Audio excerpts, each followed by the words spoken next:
बिस्मिल्लाहिर्रहमानिर्रहीम अस्सलामु अलैकुम वरहमतुल्लाहि वबरकातुहू। दज्जाल से भी बड़ा फितना, रसूल अल्लाह सल्लल्लाहु अलैहि वसल्लम ने इसके मुताल्लिक़ क्या फ़रमाया। आज मैं अपने दोस्तों से वो डिस्कस करूँगा। उससे पहले मैं अपने तमाम दोस्तों से गुजारिश करूँगा कि अगर आपने अभी तक मेरे चैनल आबिद राजा को सब्सक्राइब नहीं किया तो ज़रूर कर लें, ताकि डेली आप तक अच्छी अच्छी वीडियो पहुँच सकें। तो स्टार्ट करते हैं। बिस्मिल्लाहिर्रहमानिर्रहीम।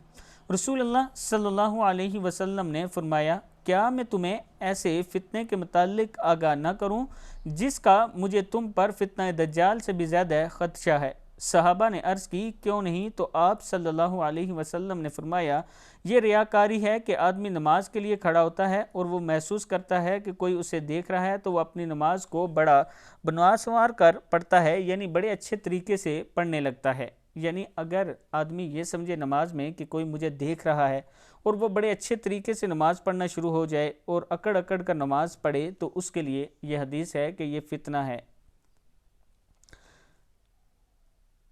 दज्जाल से भी बड़ा फितना है और नबी अकरम सल्लल्लाहु अलैहि वसल्लम ने इसका हदशा बयान किया है। दोस्तों, इस गुनाह से आप सब ने और मैंने हम सब ने बचना है। हमेशा आजिज़ी से नमाज़ पढ़ा करें ताकि अल्लाह ताला हमारी नमाज़ों को कबूल करे। इस वीडियो को भी आप दोस्तों ने आगे ज़रूर शेयर करना है। अस्सलामु अलैकुम वरहमतुल्लाहि वबरकातुहू।